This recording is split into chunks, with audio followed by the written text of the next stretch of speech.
Akka hordoftan gabanumaan isin hafeerra unit 1 ilaalla jechuudha. Unit 1 jechuun boqonnaan tokkoffaan land forms of Africa. Land formii yookiin bifa lafa Afrikaati ilaalla jechuudha. Unit kana keessatti bifti lafa Afrikaa maal fakkaatti waan jiru as keessatti bal'inaan ibsinu ta'a. Egaa akkuma beekamu asirratti takka tuqaa takka 1.1 jechuudha. Overview of the world major land forms jechuun ilaalcha waliigala land formiidhaaf yookiin bifa lafaatiif akka addunyaatti jiran gurguddoon maali kan jiru ilaalla. Bifti lafaa addunyaa gurguddoon akka ilaalcha waliigalaatti jiru maali kan jiru irraa eegallee ilaalla jechuudha. Ilaalcha waliigala world major land form kan jiru as keessatti ilaalla. Jalqaba land form jechuun maal jechuudha? Land form jechuun land form are physical feature on the earth surface that forms terrain of an area. Kana jechuun bifti lafaa amala fiizikaalaatiin yookiin immoo physical feature fuula lafaa kanarratti hirkamuun kan ifeefi wanta uumuudha jechuudha. Land form are physical feature on the earth surface that form terrain of the area. Kana jechuun land formiin amala fiizikaalaa yookiin amala fiizikaalaa bifti lafaa jechuudha fuula lafaa irratti argamurraa kan maaluum terrainii yookiin immoo teessuma lafaa tokko naannoo teessuma lafaa tokko kan uumu jechuudhaan land formiin jechuudha. Okay. Kanarraa ka'uudhaan mountains, plateaus, plains there are major type of the land form. Erga kana inni booda land formiin jechuun teessuma lafaa naannoo teessuma lafaa tokko kan uumu erga jenneen booda land formiin kun gosoota gurguddoo ni qaba jennee ilaallu. Gosoota gurguddoo ni qaba. Gosoota gurguddoos ni qaba, gosoota xixiqqoos ni qaba bifti lafaa jechuudha. Kanaaf gosoota major type isa gurguddoo keessaa tokkoffaan mountain gaara jechuudha. Plateaudha lafa diriiraa jennuun plains jechuun dirreedha. Wanni sadeen kun major type of the land form jedhama. Majorii warreen gurguddaa ta'e. Karaa biraatiin gabaabatti maanpeeppee qabadhu. Maanpeeppee yoo ta'e asirratti maanpeeppee jennaan himi. Maan duraa maal bakka bu'a? Mountain bakka bu'a. Isa kana bakka bu'a. Paan inni kun immoo wanta kana bakka bu'a jechuudha. Plateaus kayyookan. Paan inni dhumaa immoo plains waan jiru kana bakka bu'a. Maanpeeppee ta'e qabachuu dandeessa. Isa maajorii warreen ta'e. Maajor taayipii warreen ta'e jechuudha. Warreen gurguddoo ta'an jechuudha. Maajor taayipii land form isa. Minor warreen jennuun ni jiran. Isaanoo eenyu? Including land form including hills, gorges, valley and basins. Kana jechuun land formii isa warreen xixiqqoo ta'an yookiin minor ta'an immoo kanneen akka tulluu, laggeen, rift valley jechuun gammoojjii akkasumas basins bishaan kuufamu jechuudha. Isaan kun warreen minorii ta'anii jechuudha.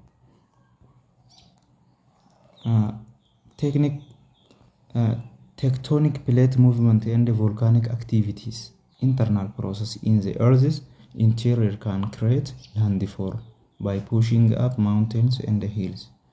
Kana jechuun amma tectonic plate fi sochiin volkaanoo takka sochiin yookiin immoo tectonic yoon internal process waan keessaati yookiin adeemsa keessaatiin kan uumamanidha. Amma lafti volkaanoo humna lafa keessatti uumameen dhootii miree ol. Kanaaf internal process yoo jaan volcanic activity fi tectonic plate jechuudha. Isaan kun maal? Earth interior can create landform. Landformii warra uumuu danda'anidha yookiin bifa lafaa takka keessa lafaatti kan ifiifi. Landformiin isaan kanaan uumamuu danda'udha. Akkamitti uumamu? By pushing mountain and the hills. Isaan kun yeroo bifa adda addaatiin wal dhiiban push up yeroo wal godhan, yeroo wal dhiiban san gaarri yookiin hiiliin tulluun uumama jechuudha. Yeroo amma fakkeenyaaf keessa lafaatti yookiin internal process keessatti haa jennuun akkatti humniti takka asiin jirti, humniti wal qixa, humniti takkaas dhuftee asiin jirti. Isaan lamaan kun wal dhiiban. Yeroo wal dhiiban osoo wal dhiiban humniti isaanii wal qixa waan taateef tulluu wayii takka asitti uumamti. Gaara jaamti jechuudha tulluun uumamtu sun maawunteenii jechuudha karaa biraatiin. Maawunteenii yookiin tulluutu uumama jechuudha. Hiilisiitu uumama jechuudha keessa lafaatiin. Akkasumas erosion by water and the winds. External process can erode land and create minor landform like gills, river valley and gorges jechuudha. Kana jechuun bishaanii fi windiin yookiin qilleensi bishaanii fi qilleensi jechuudha yeroo dhiqaman. Amma fakkeenyaaf roobni yeroo roobee yookiin galaanni tokko dhufee yeroo nifi erode godhe yookiin mancaasu waan takka yeroo dhiqu inni kun maali alatti godhama. Amma bubbeen faan dhufte yookiin mancaasuu dandeessi biyyee tana faa fuute yeroo dhiqamu dhiqamsiisa maal uuma? Laandifoormii uuma jechuudha. Laandifoormii kan maayinoor laandifoormii uuma. Isaan sanis external processidha. Adeemsa maaliiti gaa? Adeemsa alaati. Fakkeenyaaf roobni gubbarraa yeroo itti roobee lafti takka dhiqamtee kutte yookiin yaatee dhumte isiin tun mancaate yaamte lafti. Garuu roobni kun isa keessaati moo isa alarraa dhufe? Externalidha jechuun gubbarraa bu'ee miree gubbarraati alarraa miidhe jechuudha. Kanaaf adda qabatta. Dhiqamiinsa uumaa waan akkam fa'aa uumuu danda'a? Gills jechuun boolla wayii fa'aa uumuu danda'a. River valley gammoojjummaa fa'aa uumuu danda'a. Laggeen fa'aa uumuu danda'a jechuudha. Both process happen over long period. Haa ta'u garuu internal processii fi external processiin warreen asii jenneen kun isummaan isaan lachuutu adeemsa yeroo dheeraa booda ta'u malee yeroo takkatti haa ta'u miti. Over long period yeroo adeemsa yeroo dheeraa booda ta'u. Sometimes million of years. Yeroo takka inumaa waggaa miiliyoonaa ol fa'aa ta'uu danda'u. For example, it looks a very long period to cut the deep Abai Gorge between town Goha Tsihon in North Shawar, Oromia, and Dejin in the East Gojam, Amara National Regional Estate. Amma fakkeenyaaf nu haasa'etti fakkeenya biyyattii takka tanii fi jechuun Goha Tsihaan jaamtu North Shawar keessatti argamtuu fi amma ardiilee naannoo Oromiyaa tan fi naannoo tanaa fi Dejin tanii fi baha Gojaamitti argamtu takka naannoo Amaaraa tana yeroo Abbaay Gorjiin yookiin lagni Abbaay adda yeroo muruudhaaf deemu naannoo tana adda addatti waggaa dheeraa nu fudhata jechuudha. Very long period nu fudhata jechuudha. The Abbaay Gorge is cut down about 1000 meter deep between the two towns mentioned above. Magaalota lamaan ammaa sooli kaafne kanatti Abbaay Gorjiin yookiin lagni Abbaay. Gorge jechuun laga jechuudha. Lagni Abbaay gizeen fi adda kutu yoo xiqqaate meetira 1000 takka gad qote jechuudha batan. Adda muruufu wanta laga uumuudhaaf. Amma fakkeenyaaf asirra ilaaluu dandeessa. Fakkeenya kun amma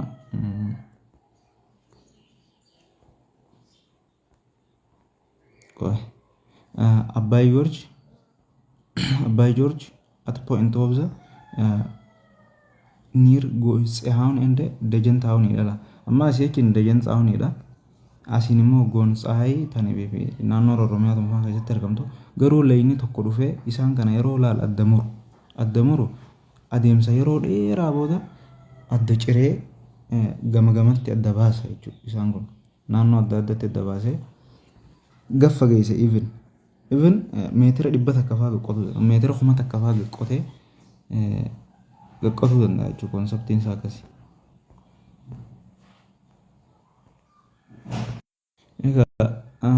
Major landmass mountain, plateaus, and plains are widely distributed on the earth surface. Landformiin maajorii warreen ta'e yookiin bifti lafaa gurguddoo warreen jenneen san amma maampepee inneen qabne mountain, plateaus and plain warreen jenneen kun isaan kun landformii warreen gurguddoo ta'anidha. Isaan kun garuu bal'inaan fuula lafaa kanarra distributed ta'anii jiran faca'anii jiran. Major landformiin bal'inaan fuula lafaarra faca'anii jiran. The surface of the earth covered by land and water. Kana jechuun fuulli lafaa yookiin earth surface warreen jennuun kun lafaa fi bishaaniin uwwifamanii argamu yeroo ammaa.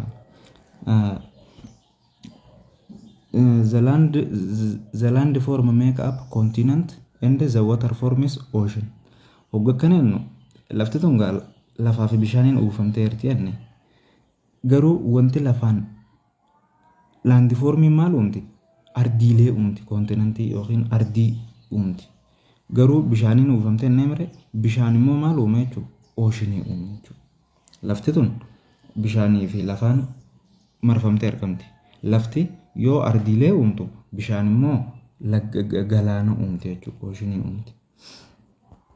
Continents are largest land mass in the world. Continents are largest land mass in the world. Ardiileen addunyaa kana keessa lafa baay'ee guddaadha jechuudha. Ardii wanneen tun ardiileen tun. The earth is divided into 7 continents. Gizee jennu amma lafti tun bakka meeqa qoodamti? Ardiilee 7 qoodamti jechuudha. Ardii 7 qabdi jechuudha lafti. Earth is divided into 7 continents. Continent jechuun ardiidha. Ardiilee 7 qabdi. From largest to small are jechuun yeroo guddarra xiqqatti achi deemaa deemnu lafti guddoon lafatame ardii Eeshiyaati takka, Afrikaa 2, North America 3, South America 4, Antarctica 5, Awurooppaa Europe yaaniinga Awurooppaa 6, Oceania or Australia jettaan jechuudha. 7 kana qabdi jechuudha. Ardii meeqa jira? Ardii 7tu jira jechuudha addunyaa kanarra. Addunyaa kanarra lafti ardii meeqa qoodamte yoo jennu ardii 7. Isaanis Asia, Africa, North America, South America, Antarctica, Europa and Australia dha jechuudha.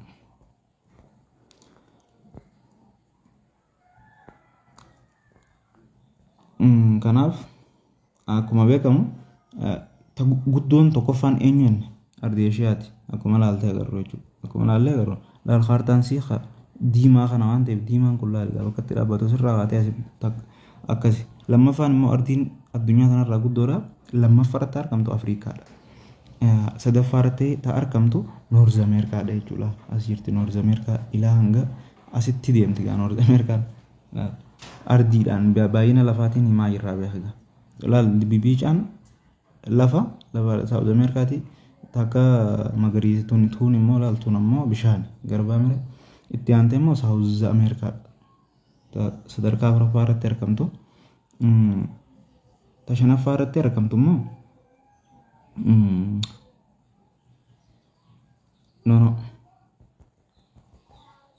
ardii Awurooppaati tun Awurooppaadha tun laal ilaa hanga asitti ardii Awurooppaati.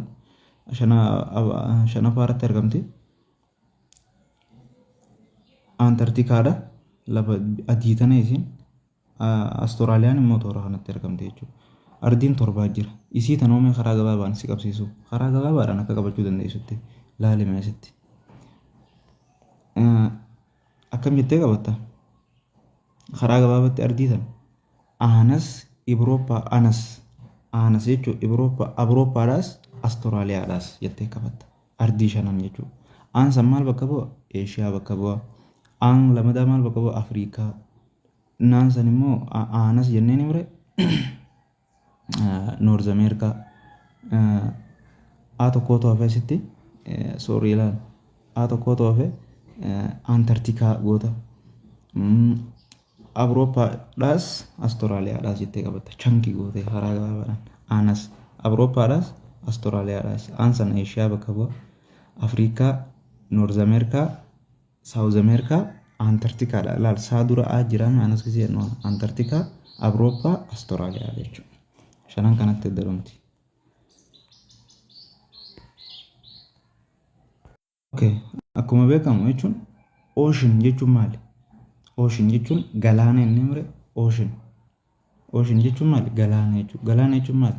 Are largest area of salt water between the continents. Lafa bal'aa yookiin largee lafa bal'aa bishaan soogiddaa ardiilee gidduutti argamu jechuudha. Ocean jechuun lafa bal'aa bishaan soogiddaa ardiilee gidduutti argamu. Also all the oceans are connected. Ta'ullee garuu also jechuun ta'ullee wayiif deemaa beekaa. Waa lama waliin dorgomsiisuu deema. All the oceans are connected. Bishaan hundinuu wal qunnamanillee making one big ocean. Boodarra deemanii galaana guddaa tokko uumanillee they are divided into 5 smaller oceans that are separated by their location and the way the water in the moves. Akkaataa jechuun akkaataa argama isa their location isaaniitii fi argama isaaniitii fi akkaataa bishaan isaan keessa socho'u irratti hundaa'uudhaan bakka xixiqqoo laal 5 smaller ocean bakka xixiqqoo 5tti divided ta'u yookiin bakka xixiqqoo 5tti adda bahu jechuudha galaanummaan kun. The oceans are Arctic Ocean tokkoffaa ka jiru Arctic Ocean inni lammaffaan Atlantic Ocean sadaffaan Indian Ocean Pacific Ocean fi Southern Ocean waan jaanitti adda qoodamu jechuudha. Kanaafuu oceaniin galaanni tokkollee ta'u akkaataa argama isaaniitii fi akkaataa bishaan isaan move itti ta'an akkaataa bishaan isaan keessaatti socho'an irratti hundaa'uun bakka 5tti qoodama jechuudha. The ocean together cover hug area of the earth. Ta'ullee garuu bishaan boodarra walitti dhufuudhaan lafa tana cover godhee argama jechuudha. The cover 71% of the earth.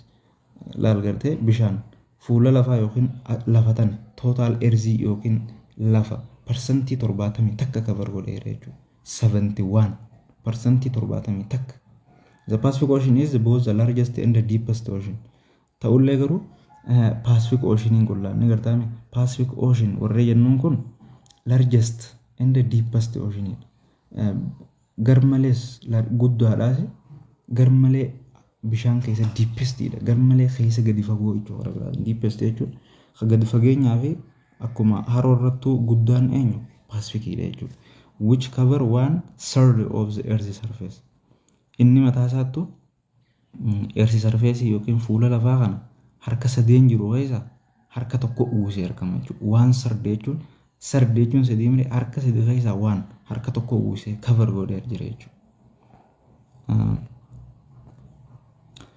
Ocean are important factor creating forming coastal land features such as Iceland, Peninsula, Isthmuses jechuun Isthmuses. Oceaniin yookiin galaanni jechuun qarqara amaloota lafa qarqaraatti kanneen akka Iceland yookiin Icelandiin beektan Peninsula fi Isthmuses create godhuudhaaf yookiin uumuudhaaf baay'ee barbaachisaadha. Eenyuun galaanni jechuudha. Galaanni fakkeenyaaf dalagaan isaa uumama balleessuudhaan uumama qaqqalee yookiin waan adda addaa uumuuf lafa akka Icelandiitii fi Peninsulatii fi Isthmuses waan jedhaniin kana uumuudhaaf baay'ee barbaachisaadha jechuudha. Jechuun Iceland jechuun maal jechuudha? Iceland waan jedhaniin tana pictureidhaan isin agarsiisame qaba. Iceland Peninsula fi Isthmuses maali garaagarummaan isaanii isaanoo maal fakkaatan lafaa kam keessatti argaman ka jiru guutuutti isin agarsiisaa qaba. Akkuma jenne Iceland gisee nu laala amma isii kana mee laali. Iceland jechuun isaa kana. Inni biicaan as keessa jiru kun lafti tun bishaan ijii fudhadhu. Laal qaamni biicaan as keessa jiru kun laabi biicaan as keessa jiru kun bishaan garuu isiin tun lafa ijii qabadhu. Lafaa mire lafti qaama cufaanuu cover gootee jirti. Completely cover gootee jirti. Uwwisteerti mire bishaan lafa tana qaama cufaanuu itti marseera. Lafti akkasii Iceland jedhama. Taniifi galaanni qaama cufaan itti marsee isiin kophaa keessatti argamtu jechuudha. Saniin Ayislaandii jennaan. Okay. Taan immoo akkuma tara duraa jenne peensuulaadha. Peensuulaa jechuun kunoo lafa akkanaati. Peensuulaa jechuun lafa akkamaa lafa akkanaa tana kunoo taasii tana takkittii tana. Gama tokkoon ardumarreerti laal. Garuu gama kanaanis bishaanii, gama kanaanis bishaanii, gama fuulduraa kanaanis bishaanii. Karaa sadiin yoo ni feefee bishaan xuuxee jiraatte isiin tun laal akkanas seentee bishaan asiinis bishaan, asiinis bishaan, asiinis bishaan. 3 dimensioniidha yoo bishaan xuuxee argamte lafti san peensuulaa jennaan. Isiniif galeega. Okay. Ammas inni kaan istiimuusasiidha. Istiimuusasii jechuun lafa tana kunuula. Isii tana takkittii tana. Isiin tun maal agarsiisifte? Laal asiinis dachii jira, asiinis dachii jira. Garuu bishaan qaama asii kanaan akka xuuxee argamte. Moggaa laal kun karaa sadiin tuqu, kun karaa lama bichaan tuqu jechuudha. Garaagarummaan isaanii isaan lamaan kan.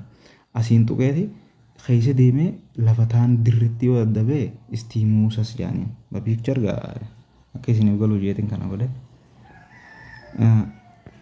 Akkasuma ammas kun olaal yoon piikcharii kanaan isin agarsiise isiin tun peensuulaa yaamti lafti. Bishaan asiinis bishaan, asiinis bishaan, asiinis bishaan, asiinis bishaan. 3 dimensioniidha ilaalama. 3 dimensioniidhaan bishaan xuuxee argamti wanti sun. Peensuulaan isii tana. Peensuulaan akkana. Lafti peensuulaa yaamtu sun asirra bobbaatee deemte jechuudha. Ammoo kunoo wanti maanna'u yoo Ayislaandii jenne Ayislaandiin tana laal isuma takkitti tana bichaa laal asirratti gizeen ishee agarsiisu. Ayislaandiin lafa akkam lafa qaama sadeeniinuu bishaaniin kara cufaanuu bishaanitti marsee jiru jechuudha. Walakkaa jirtu. Asii yoon kat godhe laalama yoon morokkatti bishaan godhe bakka saniiti Ayislaandii jechuun akkana. Garuu Ayislaanduma tana yoon fi lafti takka akkuma qallattee dhuftee bishaanii wajjin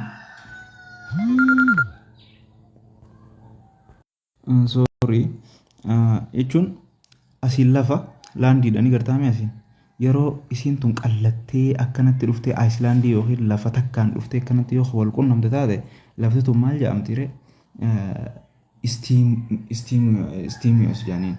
Laal qaama cufaan osoo hin ta'in asiinis bishaanii karaa lamaan asiinis bishaanii jechuudha. Akkasi yoo karaa lamaan bishaan seente istiimiyos jedhaniin. Istiimos jettaanii Google irraa hin sarchi godhe yoommoo bishaan qaama sadeeniinuu itti marsee bishaan yoo argame Ayislaandii jedhamte. Ayislaandiin akkasi yoo nifii fi karaa sadiin qoftii bishaan akka tuqee wanti kuma keessatti kaaftu taate asiinis tuqee asiinis ka tuqu taate peensuulaa jedhamti lafti san. Dhugaa dubbachuudhaaf an island is piece of ground that is completely surrounded by water. Hoggaan akkana jiru lafti Iceland jennuun tun Icelandii warri jennuun tun lafa guutumaan guututti completely jechuun guutumaan guututti bishaaniin surround taatee jirtu jechuudha. Bishaaniin haguugamtee jirtu. Iceland can be big or small any part of the world jechuudha karaa biraatiin. Icelandiin kutaa addunyaa kamuu keessatti baay'ee muraasa xiqqoodha. The largest island in the world, Greenland. Amma the largest island. Icelandiin guddoo jedhamtee beekamtu addunyaa keessatti maali jedhamtee yoo gaafatamtu taate Icelandiin addunyaarra guddoodha tamiyoos hin jaan Greenlandiidha jechuudha. Greenland. Lafa Greenland jedhamtuutu Icelandiidha isinis Icelandii guddoodha jechuudha. Australia is bigger than Greenland. Amma fakkeenyaaf lafti Austraaliyaa san gizee dheeyxee ilaaltu Greenlandiidha fakkaatti. But it is considered as continent instead of the Iceland. Jechuun Icelandiin yookiin lafti Austraaliyaa irra caalaansi Greenlandii osoo hin taane isin consider as akka maalitti ilaalamti? Akka ardiitti ilaalamti jechuudha. Akka continentii instead of Iceland. Icelandiin jennu jechuudha karaa biraatiin. Icelandii osoo hin taane akka ardiitti ilaalamti jechuudha lafti Austraaliyaa jechuudha. Two or coastal land features in little land and a lot of water of the peninsula and isthmus jechuun amaloota lafaa qarqara irratti argaman keessattuu kan little land lafa xiqqoo qaban and a lot of water bishaan hedduu of keessaa qaban eenyu fa'aadha yoo jaamte gaafatte ta lafa waa xiqqoo of keessaa qabdu bishaan baay'ee immoo of keessaa qabdu eenyu yoo jaamte lafti san peninsula fi isthmusidha jechuudha. Isthmus peninsula is a piece of land isin immoo lafa gartuu lafaati that has water on three side kana qabachu. Please save your mind. Three side maal kan bishaan three side dhaan gama sadiin qabdu jechuudha. But it is connected on the fourth side. Garuu fuullee afuraffaa yookiin saayidiin inni afuraffaadha mainland lafa guddaadhaan kan walitti connected ta'uudha jechuudha. Lafti tun maal jechaa jira peninsula. Peninsula jechuun saayidii sadiin bishaaniin qaxooytu saayidii isaa afuraffaatiin mainlandidha yookiin lafa guddoodhaan kan wal qunnamtudha jechuudha. The two well-known peninsula are Italy and Florida jechuun peninsulaan yeroo baay'ee keessatti argamtu biyya lama isaanis Ixaalii fi Xaaliyaanii fi Florida keessatti argama jechuudha. An isthmus is garuu yoo ni fi isthmus bira dhufne maasitti narrow strip of land. Narrow lafa dhiphoo yookiin lafa qalloo jechuudha biraatiin strip of landidha with water. Bishaan jechuun bishaanis ni qabdi on both side connecting two larger piece of land jechuun bishaan saayidii lamaan deema garuu isiin qallatteetumallee deemtu naaroowistiidha waan jenneef qallattee osoo deemtu lafa wayiitti piece of land yookiin piece of land lafa wayiitti kan wal qunnamtudha jechuudha. Isiin qalloo taatee bishaan kan three sided enne kan ammoo both sided or both side jechuun saayidii lamaaniin jechuudha. Kan ifi lafa wal qunnamudha jechuudha. Example is Panama that connect North America and South America. As keessatti jechuun fakkeenya keessaa ta'u isthmusidhaaf lafa Panama North America fi South America wal qunnamsiisu jechuudha. Isaa sammees agarsiisu South America fi North America picture inni agarsiisaa qofa. Isa isthmus jennuusa. Lafti isthmus jennuusa yoom viidiyoodhaan si agarsiise saayidii lamaaniin boos saayidiidhaan maaltu deema yeroo baay'ee asiin lafarraa eega ka'ee booda boos saayidii kana maal deema bishaantu deema laa asiin cinaa asiinis cinaa bishaantu deema bishaan asiinis akka cinaa deemaa mire isiin garuu qallatteetti mallee deemtu lafa wayiitiin walitti dhufte jechuudha. Isiin san maal jaamti maqaan isii isthmus jaamti qabadhu. The major landform of the world create unique area where people around the world want to now explore and visit. Kaayyoon jechuun bifa lafaa inni guddaa yookiin maajoriin landformii inni gurguddaa warreen jenneen san kaniin MPPG si qabsiise yookiin MP isaa itti qabachuu dandeessa. M is a mountain bakka bu'a. Kanaaf bakka namni beekuu barbaadu bakka namni ilaaluu barbaaduu fi qorachuu fi daawwachuu barbaadu uumuudha kaayyoon isaa. This landform generally divide continent and countries into different physiographic division. Akkuma walii galaatti ardiileen kun physiographic adda addaatti ardii fi kontinentii fi countrytti biyyattiitti adda qoodame jechuudha. Kanaaf mee tokkoffarraa kaanu warra maajuriin isaan chunky godhee si qabsiise tokkoffaa maali mountain gaara jechuun maal mountains are largest elevated and the most recognizable landform on the earth surface. Gaarri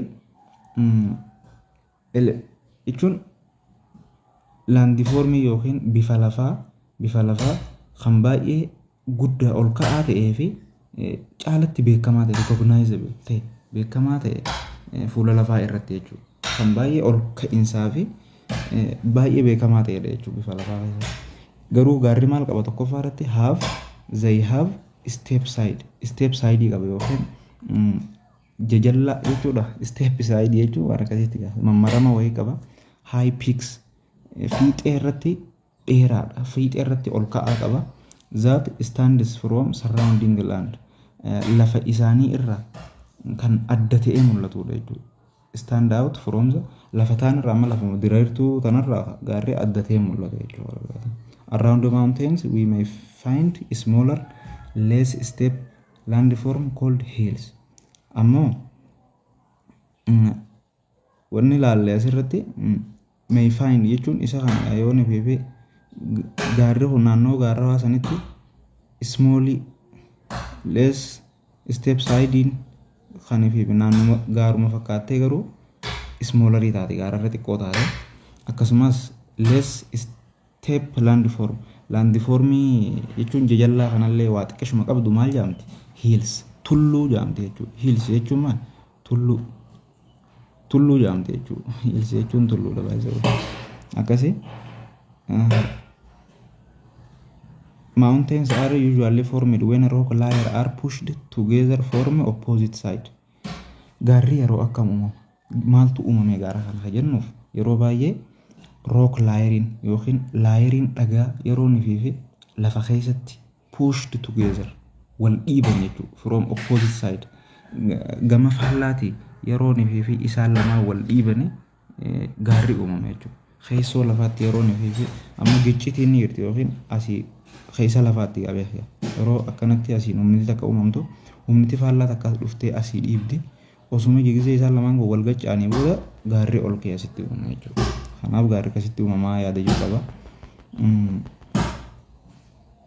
This pressure exerted form movement force the land in the middle to rise. Pressurein irratti dalagamu yookiin dhiibbaan sochii humnaa lafa san irratti dalagamu. Iddoon isaa yookiin middiliin isaa akka rise taatu nu taasisa akka ol kaatu. The low area between mountains called valley. Jechuun naannoo gadiirra yookiin low areaan jidduu gaaraa jirtu maal jedhamti? Gaaraa fi gaara jidduu tajirtu maal jedhamti? Asitti gaa hiilii maal jennaan? Tajidduu gaaraa jirtu vaalii jennaan jechuudha. Vaalii jechuun gammoojjii jennaan. Amma gaaraa fi gaara tokko iddoo fakkeenyaaf amma Bisdiima gaara korfaa gaara isaa qoyfe gaara duraa kana iddoo jirti mire isintu maal jaamti vaalii jaamti yookiin gammoojjii jaamti jechuudha. Asiin immoo yoo bifuma alaamaa tulluu gaaraa qabaatte garuu gaararraas xiqqoo taate less step landforms qabaatte tulluu jaamti jechuudha. Kanaafuu akkasii akkasumas deebi'ee gaafii takka yeroo baay'ee oola gaarri maaliin uumamaa kajoof gaafiin immoo gaarri maaliin uumama volcanic activity volkaanoodhaan uumamaa gaarri volkaano yeroo dhoo'ee laavaa fi maateriaalota birootiin uumama jechuudha build up ta'a. But mountains are not only landform that can be made by volcano. Garuu kan volkaanoodhaan uumamu landformii volkaanoodhaan uumamtu gaara qofaa miti jechuudha. Landformii the highest landform of the east earth is mountain Everest jechuun landformiin yookiin landformii kanarratti landformiin bakka sadi qonne gurguddoo warreen ta'an yookiin bifa lafaa kana keessa kan baay'ee highest ta'e garmalee ol ka'aa ta'ee fi garmalee ol ka'aa ta'e landformiin eenyu yoo si gaafate lafuma tanarraa addunyuma tanarraa eenyu yoo si gaafate mountain of Everest jechuudha. Gaarri addunyaa guddaan eenyu Everest mire sani jechuudha addunyaan. It peaks in the Himalayas mountains range. Innis fiixee Himalayas mountain irratti kan argamudha jechuudha. Fiixee Himalayas mountain irratti argama eenyu Everest maaliif jennaan landformii keessaa inni guddaan Everest jenneerra. It is located between Nepal and Tibet. Eessatti argama hajoof gaafiitu dhufe eessatti argama Everest kun yoo jette jidduu Nepalii fi Tibet jedhamtu jidduutti argama jechuudha. Eenyu Everest. Garuu yeroo safarru meeqa dheerata meetira meeqa dheerata hajoofis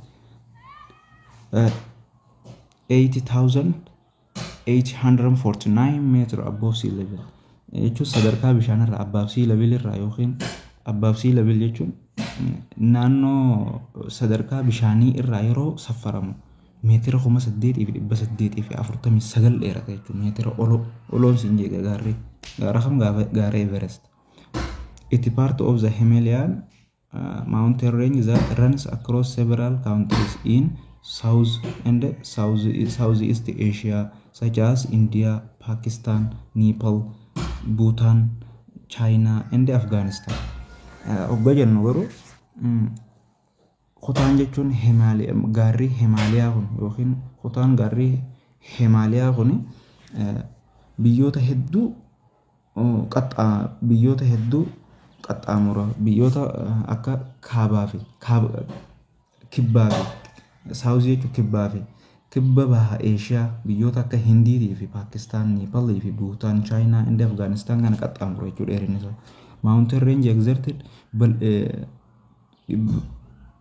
320 to 400 kilometers in width.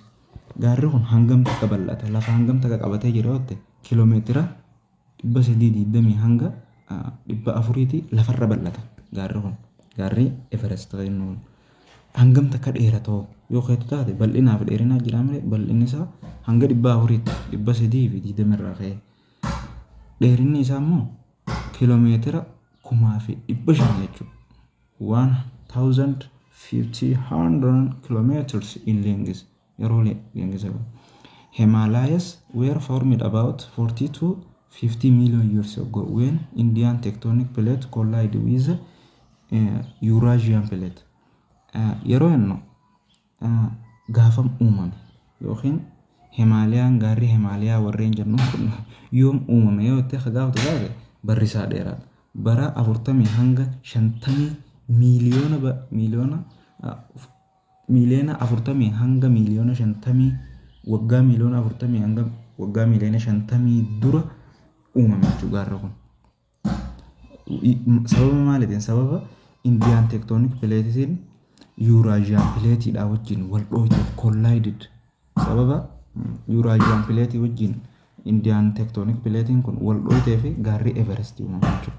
Indian tectonic plate and the Eurasian plate are continental crust and have the same density. Tectonic plate fi Eurasian plate kun crust yookiin ardii wal qixa waan qabaniif akkasumas density cimina wal qixa waan qabaniif uumamuu danda'u jechuudha gaarri Everest. Therefore kanaaf when the two plates collide yeroo pileetonni yookiin lafti lamaantu wal dhooyte pushing upward at their edge from the Himalayan mountain. Himalayan mountain kun uumame jechuudha. Sababa isaan lamaan wal dhiibaniif ol kaatee uumamte jechuudha. Humna wal qixa qaban wanti humna wal qixa qabamu fakkeenyaaf akkatti deemaa dhufe Himalayaan asiin kaanis asiin deemaa dhufe yeroo wal dhiiban humna isaan lachuu foorsii mee 10 qaban jenna 10 niwutan qaba kunis 10 niwutan qaba jenna. Humniti lamaan tun osuma wal dhiibduuti gaara guddaa sanuumte jechuudha. Gaara Everest isa meetira meeqa dheerate inni qalaalidha. Meetira 8,849 above sea level irra.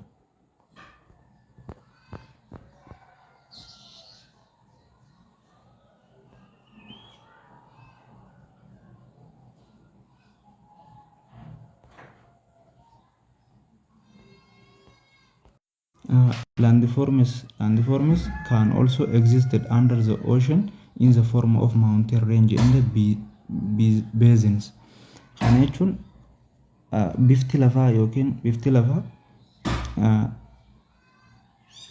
bishaan galaana yookiin galaana jalattis argamuu dandeessi. Under the ocean jalatti yookiin galaana jalattis argamuu dandeessi. Foormii akkamiin? Foormii gaaraatii fi maawunteeniitii fi basins bishaan kuufamaa taatee argamuu dandeessi.